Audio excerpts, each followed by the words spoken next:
Welcome to Wakanda, full of new personalities and familiar faces.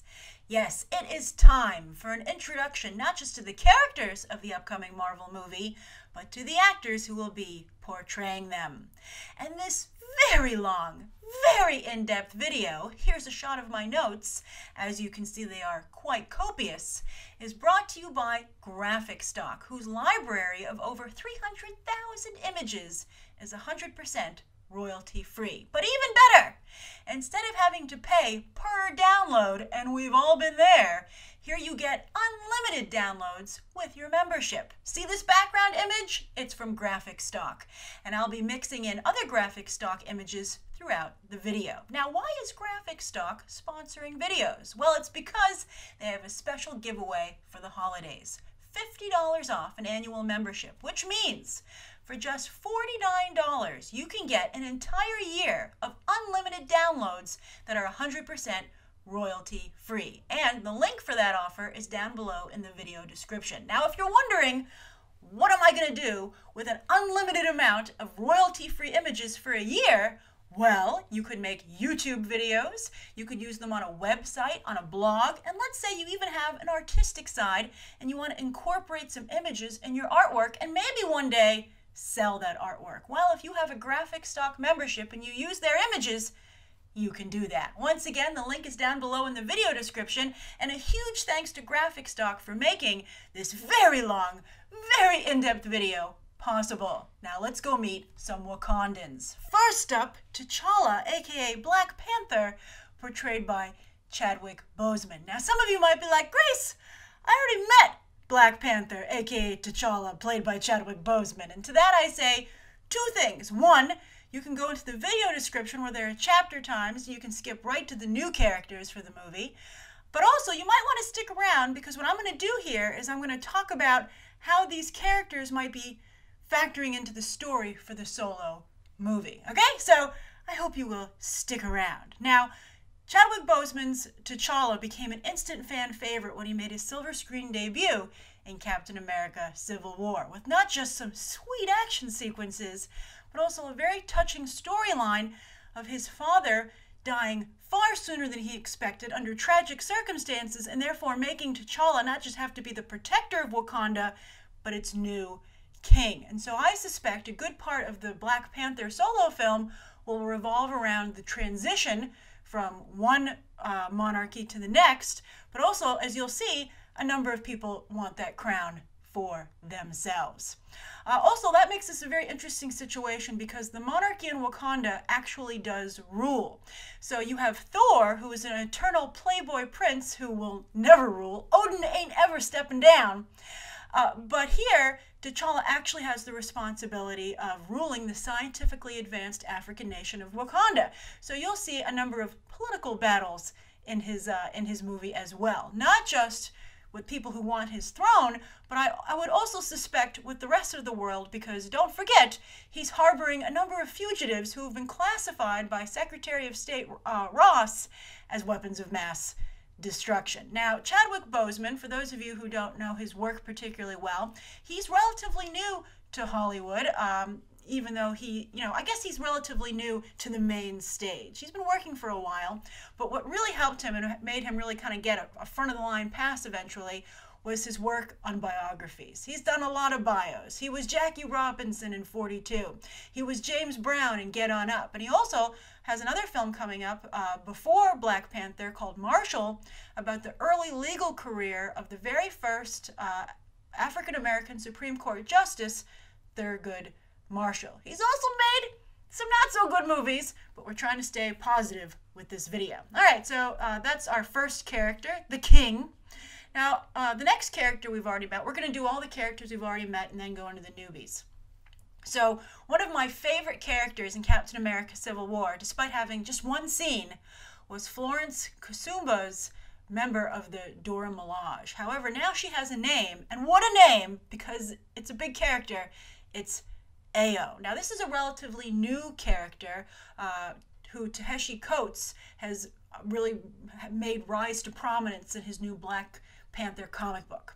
So this is Ayo's backstory in a nutshell. So she was a member of the Dora Milaje, and she fell in love with another member, right? So this is a lesbian couple, which has helped gain them a lot of fans.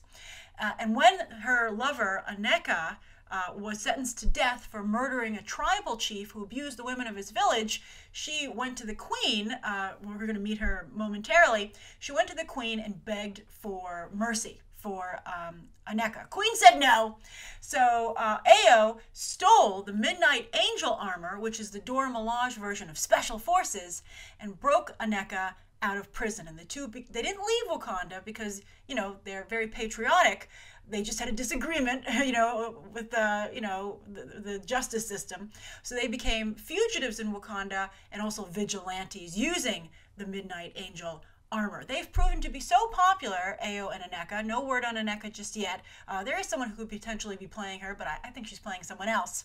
But they've proven so popular in the comics that for the Black Panther spin-off comic, World of Wakanda, they'll be the focus of one of the very first stories. Now, as for Florence Kasumba, her career, this could be a big breakout for her, but she's actually has another potential breakout role on television in Emerald City, where she plays the Wicked Witch of the East. And as you can see, she looks pretty awesome there. She has a really cool look, which I think helped her stand out in Civil War in just that one scene, and I think will help her stand out among the Dora Milaje. She's also, interestingly enough, a senator in the Wonder Woman movie. Oh, crossing the streams. All right, next, Martin Freeman, who plays Everett K. Ross. Now, you met him just momentarily in Captain America Civil War. A big deal was made about him being cast, and then he didn't get much to do. And there, of course, he helped Secretary of State Ross try to get the superheroes in line and basically try to make Zemo feel bad, but, you know, fail. And I think that in the comics, Everett Ross has been a bit of a comedic figure at times, which perfectly works with Martin Freeman, who we all know is a very good comedic actor. But we'll get to Martin Freeman in a minute, but as for Everett K. Ross, in the comics, he works with the U.S. State Department and first meets T'Challa when he's assigned to escort him, you know, throughout Washington, D.C. on various, or I think maybe it might have been New York City, on some diplomatic meetings. And stuff goes crazy. But then he and T'Challa become pals, and he becomes an expert on Wakanda and basically the U.S.'s envoy to the region.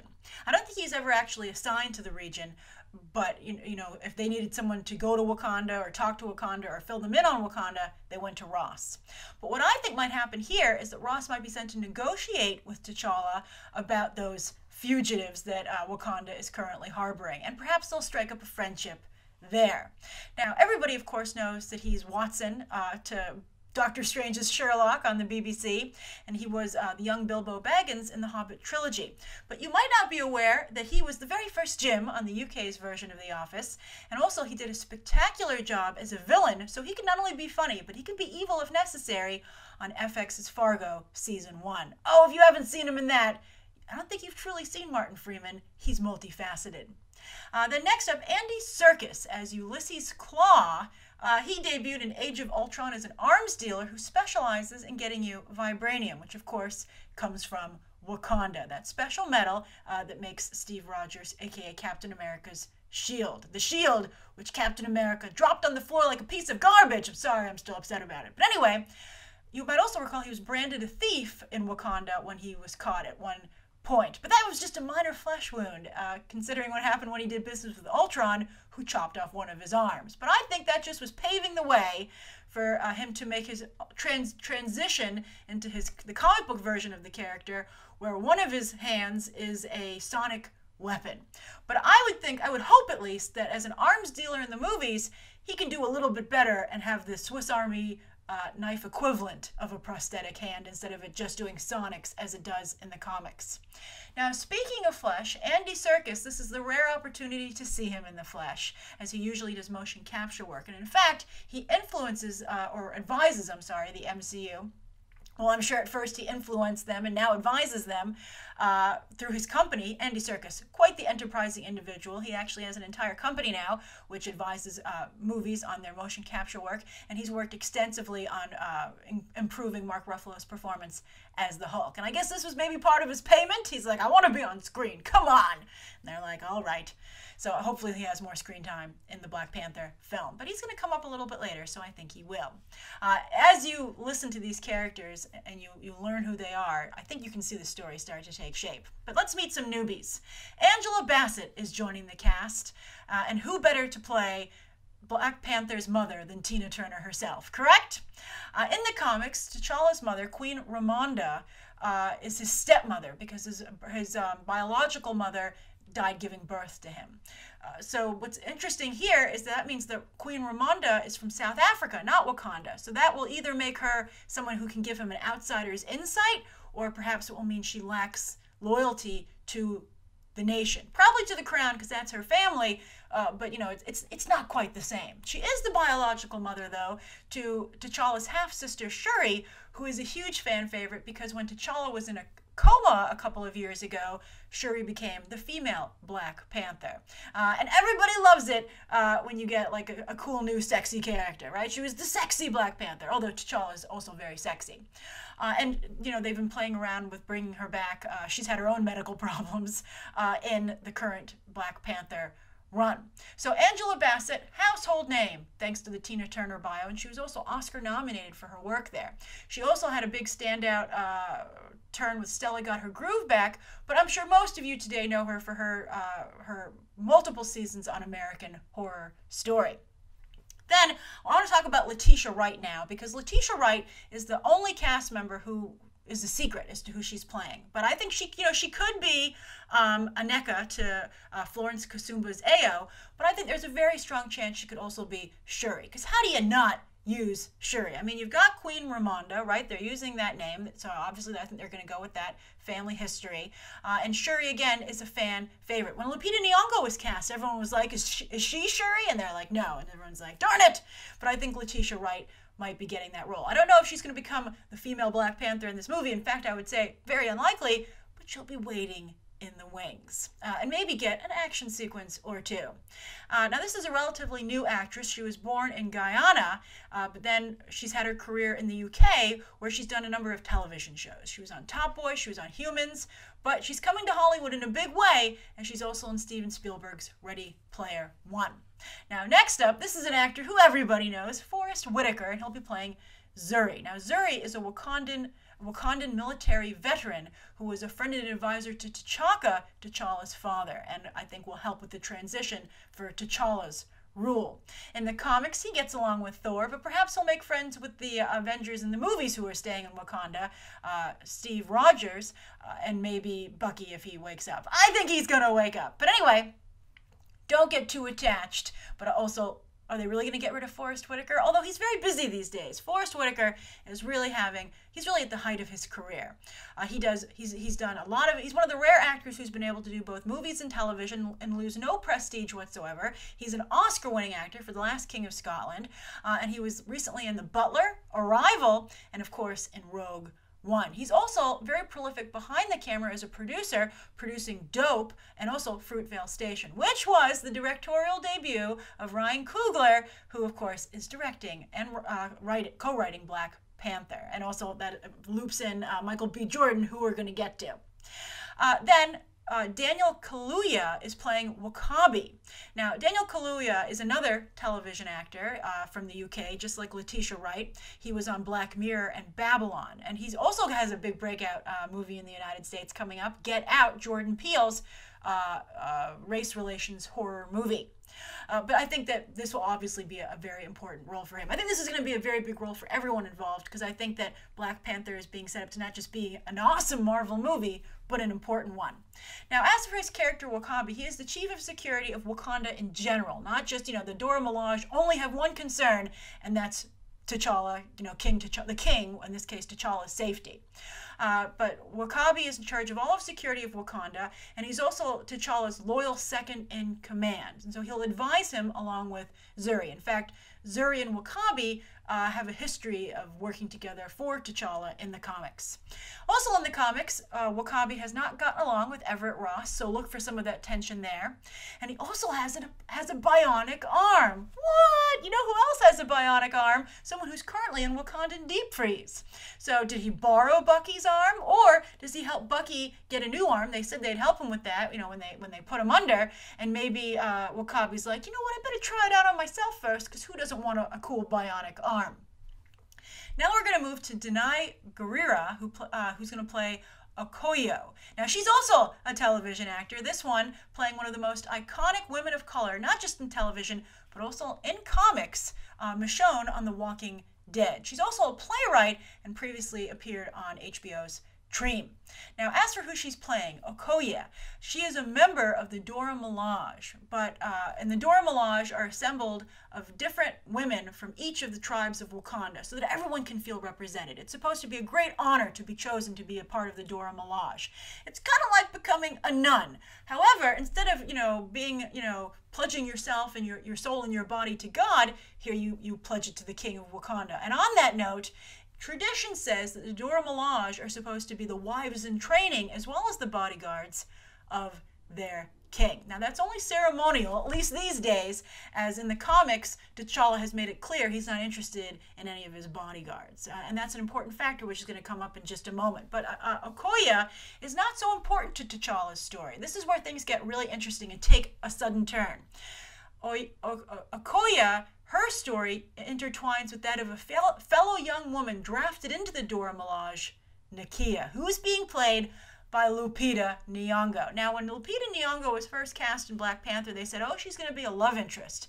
But it looks like that was a fabulous misdirect, and she's only a love interest with T'Challa in her mind, as he's not interested. Oh, this is great.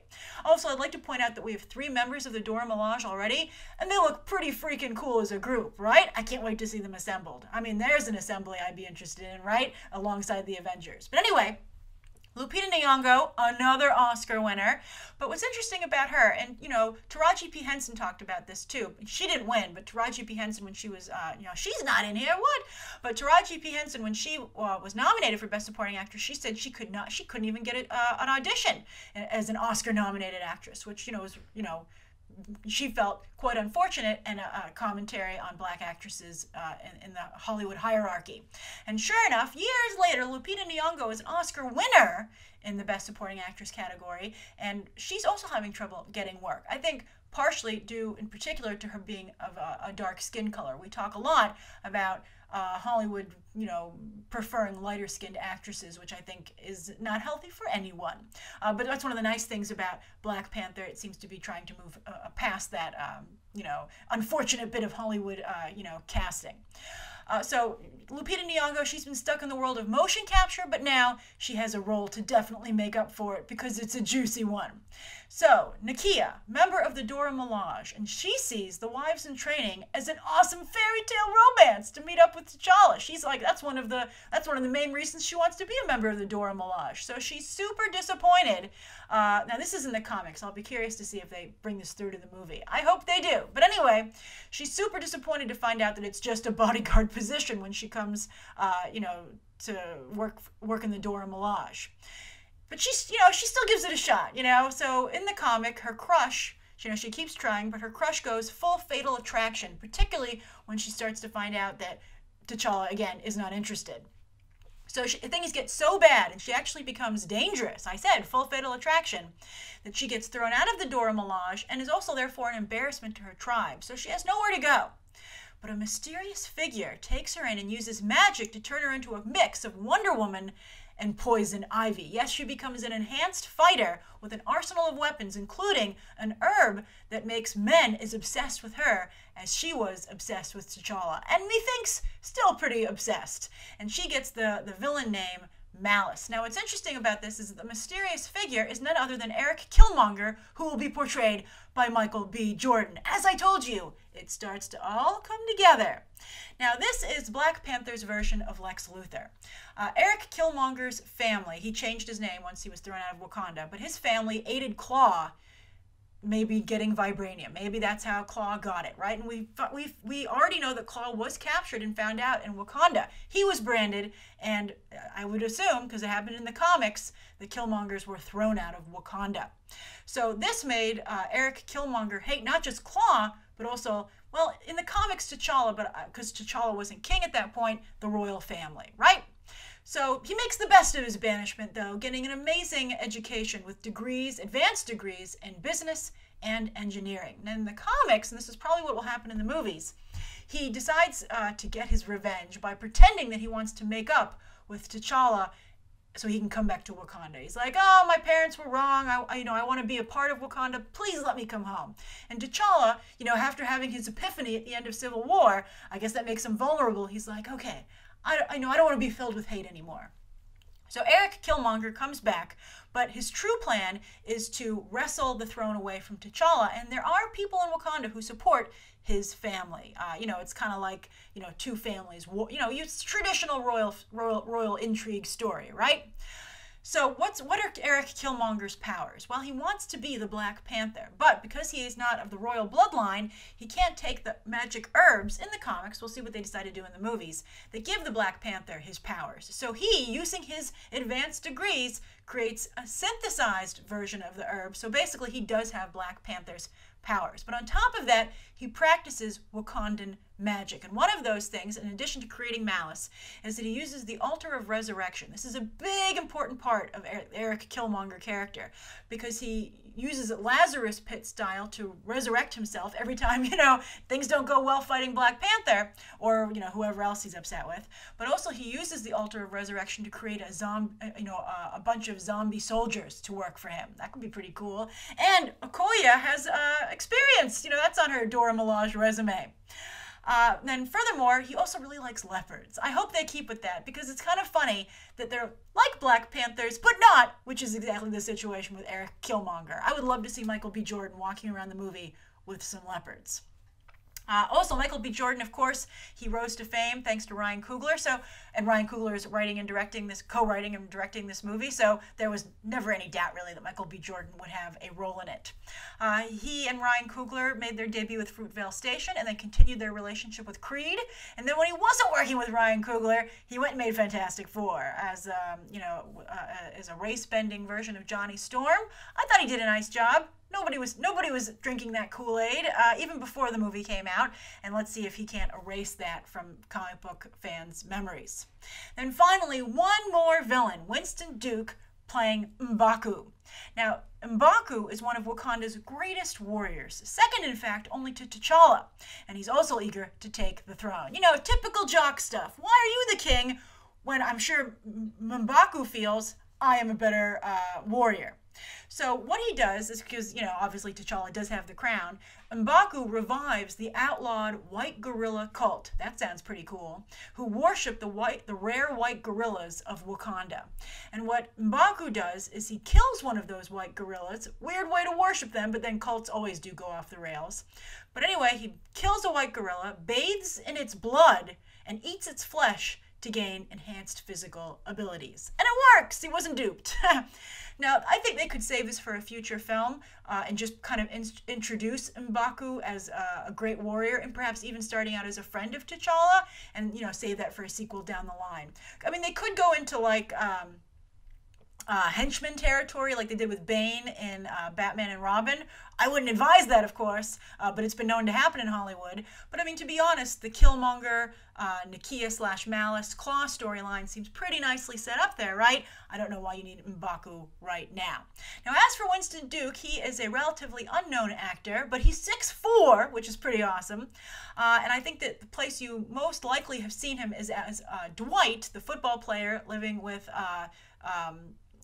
the Pritchett family on Modern Family, and then also he was a regular on Person of Interest. So those are the characters of the upcoming Black Panther movie and the actors who will portray them, and I'm very curious to hear your thoughts on them. And do you see the story beginning to come together? I actually feel a lot better about the movie having gone through this, and I hope you do as well now that you've gone through it with me. And thank you once again to Graphic Stock for sponsoring this video. All right, and you can check out some other videos right now.